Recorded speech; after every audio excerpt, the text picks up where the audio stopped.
കഴിയുന്ന ഡോക്ടർമാരെ സംരക്ഷിക്കാൻ നോക്കാറുണ്ട്. കാരണം അവർ സർക്കാർ ആശുപത്രിയിൽ പണിയെടുക്കുക എന്ന് പറഞ്ഞാൽ ചില്ലറ കാര്യമൊന്നുമല്ല. ഒന്നാമത് ശമ്പളം കുറവാണ്, അത്രയേ നിവർത്തിയുള്ളൂ. ആ ശമ്പളത്തിലും പരിമിതമായ സൗകര്യങ്ങളിൽ നിന്നുകൊണ്ടാണ് ഡോക്ടർമാർ ജോലിയെടുക്കുന്നത്. അപ്പോൾ നമ്മൾ അവരുടെ മാനസികാവസ്ഥ കൂടെ നോക്കണം. പിന്നെ തുടർച്ചയായിട്ട് ആൾക്കാരെ തള്ളിക്കയറ്റം ഉണ്ടാകുമ്പോൾ അവർക്ക് ജോലിയിൽ കോൺസെൻട്രേഷൻ ചിലപ്പോൾ കിട്ടിയെന്ന് വരില്ല. എന്നാൽ തെറ്റ് ചെയ്യുന്ന ഡോക്ടർമാരും ഉണ്ട്. എനിക്കറിയാം, ഇത് ഒരുപാട് പ്രയാസം നിറഞ്ഞൊരു വകുപ്പാണ് ആരോഗ്യവകുപ്പ് എന്ന് പറയുമ്പോൾ. ഒരുപാട് പ്രഗത്ഭമതികൾ കൈകാര്യം ചെയ്തപ്പോഴും വിമർശനങ്ങൾ ഉണ്ടായിട്ടുണ്ട്. കാരണം ഡെയിലി ജനങ്ങളുമായിട്ടുള്ള ബന്ധപ്പെട്ടൊരു വകുപ്പാണ്. ഇപ്പോൾ നമ്മൾ സർക്കാർ ആശുപത്രിയിൽ പോയി അവിടെ ഡോക്ടറെ കണ്ടില്ല, അവർക്ക് പരാതി ഉണ്ടാവും. നേരെ ചിലപ്പോൾ മന്ത്രിനെ ഫോണിൽ വിളിക്കും. ഇപ്പോൾ എൻ്റെ നമ്പർ എല്ലാവർക്കും അറിയാവുന്നതുകൊണ്ട് നേരെ മന്ത്രിനെ വിളിക്കും. ഇന്ന് ആശുപത്രി, ഇപ്പോൾ ഇടുക്കിയിലെ ഒരു സർക്കാർ ആശുപത്രി, ഇവിടെ മരുന്നില്ല, ഞാൻ വന്നപ്പോൾ ഡോക്ടറെ കണ്ടില്ല. ഇന്ന് ഒരു സംഭവം ഉണ്ടായി ഇടുക്കിയിൽ, മറ്റേ തൊടുപുഴ ചെന്നപ്പോൾ ഒരു കുട്ടീനെ പട്ടി കടിച്ചതാണെന്നുണ്ട്. അതായത് ഇഞ്ചക്ഷൻ വയ്ക്കാൻ വേണ്ടി ചെന്നു. ക്യൂവിൽ നിന്നപ്പോൾ കുറേ ഡിലേ വന്നു. ഡിലേ വന്നപ്പോൾ അവർ കയറി അവിടെ ബഹളുണ്ടാക്കി. അപ്പോൾ ഞാൻ ചെല്ലുമ്പോൾ എല്ലാവരും മാധ്യമങ്ങൾ ചുറ്റുമുണ്ട്, ബഹളുണ്ടാക്കുന്നു. അപ്പോൾ ഞാൻ പതുക്കെ സൂപ്പറിനോട് ഞാൻ എന്താ കാര്യം എന്ന് അന്വേഷിച്ചിട്ട് വേണ്ട നടപടി എടുക്കാൻ പറഞ്ഞു. മാധ്യമങ്ങളോട് ഞാൻ ഇപ്പോൾ ഞാനൊന്നും പറയുന്നില്ല, കാരണം വെറുതെ ആവശ്യമില്ലാണ്ട് അവിടെ എന്താണ് കാര്യം എന്ന് മുഴുവൻ മനസ്സിലാവുന്നതിന് നമ്മൾ കയറി പ്രതികരിച്ചിട്ട് കാര്യമില്ലല്ലോ. സൂപ്പറിനോട് പറഞ്ഞു, നോക്കിയിട്ട് എന്നെ വിളിക്കാൻ പറഞ്ഞു. സൂപ്പറിന് പറഞ്ഞു, സാർ കുറേ ഡിലേ വന്നതുകൊണ്ടാണ്, ക്യൂവിൽ കുറച്ച് കൂടുതൽ ആളുണ്ടായിരുന്നു. അപ്പോൾ ഒരു നേഴ്സ് അവിടെ സ്റ്റാഫിൻ്റെ കുറവുണ്ട്, ഞാൻ അംഗീകരിക്കുന്നത്. ഇന്ന് ചെന്നപ്പോഴാണ് അതിൻ്റെ കണക്കെടുത്ത്. അപ്പോൾ സ്റ്റാഫിൻ്റെ കുറവുണ്ട്, ഒരു നേഴ്സ് ആകുമ്പോൾ എല്ലാവരും ഈ കുട്ടികൾക്ക് കുത്തിവയ്പ്പ് നടത്തിക്കൊണ്ടിരിക്കുക. അപ്പോൾ കുത്തിവയ്പ്പ് നടത്തുന്ന ഒരു കാര്യം ശ്രദ്ധിക്കണം, ആ സൂക്കട് എന്താണെന്ന് അറിഞ്ഞിട്ടാൽ കുത്തിവയ്ക്കാൻ പറ്റൂ. അല്ലെങ്കിൽ പട്ടി കടിച്ച് കൊണ്ടുവന്ന കുട്ടീനെ മറ്റെന്തെങ്കിലും സർജറി നടത്തിയാൽ, മറ്റെന്തെങ്കിലും മരുന്ന് കുത്തിവെച്ചാലത്തെ അവസ്ഥകൾ ആലോചിക്കും. അപ്പോൾ അങ്ങനെ ടെൻഷനിൽ അവർ ജോലി ചെയ്യുമ്പോൾ ഇവർ കുറച്ച് താമസം ഉണ്ടായി, അതിനൊരു ബഹളുണ്ടാക്കി. വേണ്ടാക്കി എന്നോട് മാധ്യമങ്ങൾ ചിലർ ചോദിച്ച ചോദ്യം, എല്ലാവരും ചോദിച്ചില്ല, ഇങ്ങനെ കുട്ടീനെ മടക്കി കോട്ടയം മെഡിക്കൽ കോളേജിലേക്ക് മടക്കി വിട്ടു, ഇതാണ് ചോദ്യം. അപ്പോൾ ഇങ്ങനെയൊക്കെയുള്ള സന്ദർഭങ്ങളിൽ ഞങ്ങളുടെ കുറവുകൾ നിങ്ങൾക്ക് ചൂണ്ടിക്കാണിക്കാം. അപ്പോൾ ഒരു കാര്യം വ്യക്തമായി, ഇന്ന് തൊടുപുഴ ചെന്നപ്പോൾ എനിക്ക് മനസ്സിലായി ഡോക്ടർമാർ ആവശ്യത്തിലില്ല. അതവിടുത്തെ ജനപ്രതിനിധികൾ പറയാഞ്ഞിട്ടല്ല, പക്ഷേ എങ്കിലും നമ്മളെ നേരിട്ട് ചെല്ലുമ്പോൾ, ഞാൻ ഇപ്പോൾ ആരോഗ്യമന്ത്രിയായതിനു ശേഷം ചെയ്യുന്നത്, ഇപ്പോൾ ഞാൻ വകുപ്പ് കാര്യങ്ങൾക്ക് മാത്രമേ ഇപ്പോൾ ഞാൻ യാത്ര പോകാറുള്ളൂ. അപ്പോൾ ആരോഗ്യവകുപ്പും ദേവസ്വവുമായിട്ട് ബന്ധപ്പെട്ട കാര്യങ്ങൾക്ക് യാത്രയുള്ളൂ. അല്ലാതെ മന്ത്രിയായിട്ട് ഞാൻ ഒരു സ്വീകരണം പോലും നിയോജകമണ്ഡലത്തിൽ വാങ്ങിച്ചിട്ടുണ്ട്. എൻ്റെ നിയോജകമണ്ഡലത്തിൽ അതിന് പുറത്ത് ഒരിടത്തും സ്വീകരണത്തിന് വേണ്ടി യാത്ര ചെയ്തിട്ടില്ല. ഏറ്റവും അധികം തിരുവനന്തപുരത്തുള്ള ഒരു മന്ത്രി ഞാനാണ്. ആഴ്ചയിൽ 5 ദിവസം ഞാനുണ്ടാവും, കാരണം എൻ്റെ കോൺസ്റ്റിറ്റ്യുവൻസി കൂടെ അവിടെയാണ്. അതുകൊണ്ട് മറ്റുള്ളവർക്ക് ഇല്ലാത്തൊരു സൗകര്യം എനിക്കുണ്ട്. അപ്പോൾ എങ്കിലും അങ്ങനെ ഒരു സ്ഥലത്ത് ചെല്ലുമ്പോൾ അവിടുത്തെ പ്രധാനപ്പെട്ട ആശുപത്രികളിൽ സന്ദർശിക്കുക എന്നുള്ള ഞാനിപ്പോൾ ഇതായിട്ട് എടുത്തിട്ടുണ്ട്. ഇപ്പോൾ ഇന്ന് ഒരു തൊടുപുഴയിൽ ഒരു ഡയാലിസിസ് യൂണിറ്റ് തണൽ എന്നുള്ള സംഘടന, എനിക്ക് അറിയാം, വടകരയിൽ ഞാൻ MP ആയിരുന്നപ്പോൾ അവരുടെ ഒരുപാട് എല്ലാം ഡയാലിസിസ് യൂണിറ്റുകൾ അവർ തുടങ്ങുന്നത്. അപ്പോൾ അതിൻ്റെ ഉദ്ഘാടനത്തിന് പോയപ്പോൾ ഞാൻ പറഞ്ഞു, ഒരു കാര്യം ചെയ്യും, ഇവിടെ ജില്ലാ ആശുപത്രിയുണ്ട്, ആ ജില്ലാ ആശുപത്രിയിലും കയറി അവരുടെ കൂടെ കണ്ട് സ്റ്റാഫിനെയൊക്കെ കണ്ട് പോവാം. കഴിഞ്ഞ ദിവസം പുനലൂരിൽ പോയി. പുനലൂർ ആദിവാസി മേഖലയാണ് അവിടുത്തെ താലൂക്ക് ആശുപത്രി എന്ന് പറയുന്നത്. അവിടെ നോക്കുമ്പോൾ എല്ലാ സൗകര്യങ്ങളുള്ള കെട്ടിടങ്ങളുണ്ട്, പക്ഷേ അതിനുള്ള സംവിധാനം ഒരുക്കിയിട്ടില്ല. MRI സ്കാനിങ് മെഷീൻ ഉൾപ്പെടെ അവിടെ സ്ഥാപിക്കാൻ തീരുമാനിച്ചു വന്ന് പോയതിന് ശേഷം അവിടെ പുതിയ ഡിപ്പാർട്ട്മെൻറ്റിൽ തുടങ്ങാനുള്ള സംവിധാനമുണ്ട്, അത് തുടങ്ങാൻ തീരുമാനിച്ചു. അപ്പോൾ ഇങ്ങനെയൊക്കെയുള്ള കാര്യം. അപ്പോൾ അവിടെ ആ താലൂക്ക് ആശുപത്രിയെ മികച്ച ആശുപത്രിയാക്കാൻ കഴിയുന്ന കെട്ടിടം ഒക്കെ അവിടെ പണിതിട്ടുണ്ട്. അത് നമുക്ക് ഡോക്ടേഴ്സിനെ വയ്ക്കാനും ഒക്കെ ആയിട്ട് നടപടി എടുത്തു കഴിഞ്ഞു. അപ്പോൾ നമ്മൾ ഒരു സ്ഥലത്ത് വിസിറ്റ് ചെയ്താൽ ആ വിസിറ്റ് ചെയ്ത ആശുപത്രികളെ എന്തെല്ലാം കാര്യങ്ങൾ ചെയ്തു എന്നുള്ളത് ഞങ്ങൾ പരിശോധിക്കും. ഇപ്പോൾ ഞങ്ങൾ ജില്ലാ അദാലത്ത് നടത്തുന്നുണ്ട്. അതിന് കൊടുത്തിട്ടുള്ള പേര് കായകൽപ്പം പദ്ധതി എന്നാണ്.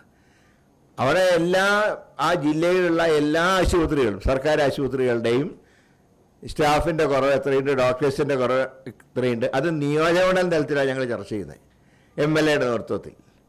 അങ്ങനെ ചർച്ച ചെയ്തതിന് ശേഷം അത് ഞങ്ങൾ പരിശോധിച്ച് ഒരു 50% അതിലെ കാര്യങ്ങൾ പൂർത്തിയാക്കിയതിന് ശേഷം മാത്രമേ അടുത്ത അദാലത്തിലേക്ക് പോകൂ. അല്ലാതെ ഡെയിലി ഒരു അദാലത്ത് നടത്തി കുറേ ഇത് വാങ്ങിക്കുന്നതല്ല. അതിന് പകരം ഒരു അദാലത്ത് നടത്തി ആ ജില്ലയിലെ ആശുപത്രികളിൽ എന്തുമാത്രം കാര്യങ്ങൾ ചെയ്യാൻ കഴിയും എന്ന് പരിശോധിച്ച് അതിൻ്റെ സംവിധാനങ്ങൾ പൂർത്തിയാക്കണം. ഇന്നിപ്പോൾ ഒരു സന്തോഷമുള്ള വാർത്ത, കോഴിക്കോട് മെഡിക്കൽ കോളേജിൽ ഒരു 150 ബെഡ് കൂടെ ക്രമീകരിക്കാനുള്ള സംവിധാനം ഉണ്ടായി എന്ന് പറഞ്ഞിട്ട് ഇപ്പോൾ മെഡിക്കൽ കോളേജ് സൂപ്രണ്ട് വിളിച്ചു. അങ്ങനെ വരുമ്പോൾ ആ മെഡിക്കൽ കോളേജിൽ നിലത്ത് കടത്തുന്ന ഒഴിവാക്കാൻ കഴിയും. ഏറ്റവും കൂടുതൽ നിലത്ത് കടത്തുന്ന രോഗികൾ തിരുവനന്തപുരം കഴിഞ്ഞാൽ ഏറ്റവും കൂടുതൽ കോഴിക്കോടാണ്.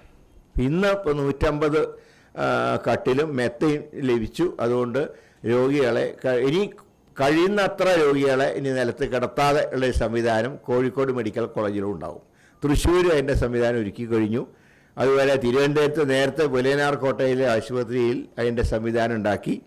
കോട്ടയത്ത് ഞങ്ങൾ കഴിഞ്ഞ തവണ പോയി ജില്ലാ അദാലത്തിൽ അന്ന് അവിടെ പലരും ഇപ്പോൾ ലയൺസ് ക്ലബ്ബ് അല്ലെങ്കിൽ മറ്റ് സംവിധാനങ്ങൾ പ്രമുഖരായിട്ടുള്ള വ്യക്തികളൊക്കെ ബെഡും കട്ടിൽ അതിലേക്കുള്ള മെത്തയൊക്കെ സംഭാവന ചെയ്തിട്ടുണ്ട്. അപ്പോൾ നമുക്ക് കഴിയുന്നത്ര നിലത്ത് കടത്തുന്ന ഒഴിവാക്കാൻ കഴിയും.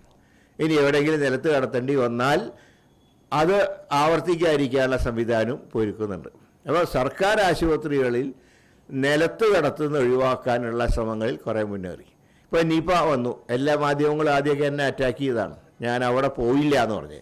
സംഭവം അവിടെ ഞാൻ പോയി എന്നുള്ള ശരിയാണ്. പക്ഷേ നോക്കേണ്ട പ്രധാന കാരണം എന്താ, ഒരു സൈറ്റിൽ കടന്നിട്ട് ഷോ കാണിച്ചിട്ട് കാര്യമില്ല, അതിനെ എങ്ങനെ നേരിടാന്നുള്ളതായിരുന്നു. നിങ്ങൾക്കറിയാലോ, ആ രോഗീനെ അഡ്മിറ്റ് ചെയ്ത ദിവസം, കോഴിക്കോട് മെഡിക്കൽ കോളേജിലേക്ക് മാറ്റിയ ദിവസം, എന്നോട് അവിടുത്തെ പ്രിൻസിപ്പളും സൂപ്രണ്ട് ഒരു കാര്യം പറഞ്ഞു, സാർ ഈ രോഗി രക്ഷപ്പെടില്ല, പക്ഷേ നമുക്കിത് പടരാതെ നോക്കാം. ഏതായാലും 52 ദിവസത്തിന് ശേഷം ആ രോഗി മിനിഞ്ഞാന്ന് ഡിസ്ചാർജ് ചെയ്തു. ഒരാളിൽ പോലും, ഞാൻ അഭിമാനത്തോടെ പറയാണ്, ഒരാളിൽ പോലും നിപ പടർന്നില്ല. ഞങ്ങൾ ടെസ്റ്റ് നടത്തി.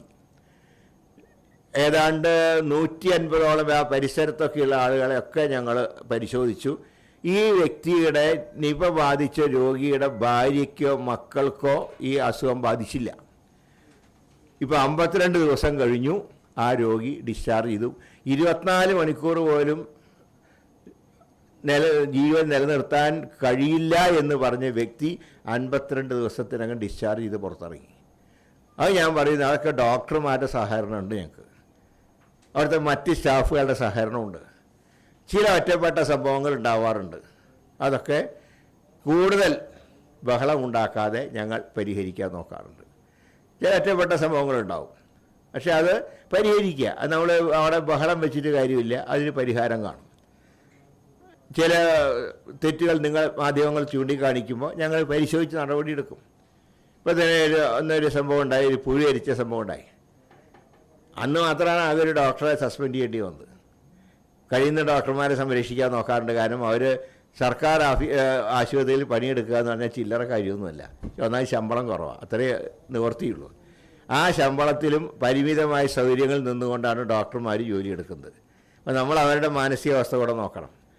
പിന്നെ തുടർച്ചയായിട്ട് ആൾക്കാരെ തള്ളിക്കയറ്റം ഉണ്ടാകുമ്പോൾ അവർക്ക് ജോലിയിൽ കോൺസെൻട്രേഷൻ ചിലപ്പോൾ കിട്ടിയെന്ന് വരില്ല. എന്നാൽ തെറ്റ് ചെയ്യുന്ന ഡോക്ടർമാരും ഉണ്ട്. പുഴു അരിച്ച സംഭവത്തിൽ ഡോക്ടറുടെ ഭാഗത്ത് നിന്ന് മിസ്റ്റേക്ക് കണ്ടു, ആക്ഷൻ എടുത്തു. പക്ഷേ പിന്നീട് ആ രോഗിയുടെ ബന്ധുക്കൾ പറഞ്ഞു, ഞങ്ങൾക്ക് ഇപ്പം നല്ല ട്രീറ്റ്മെൻറ്റ് കിട്ടുന്നുണ്ട്. അത് ശരിയാണ്, നിങ്ങൾ ചൂണ്ടിക്കാണിച്ചുകൊണ്ടാണ്. മാധ്യമങ്ങൾ ചൂണ്ടിക്കാണിച്ചില്ലെങ്കിൽ പുഴു അരിച്ച സംഭവം ഞങ്ങൾ അറിയില്ല.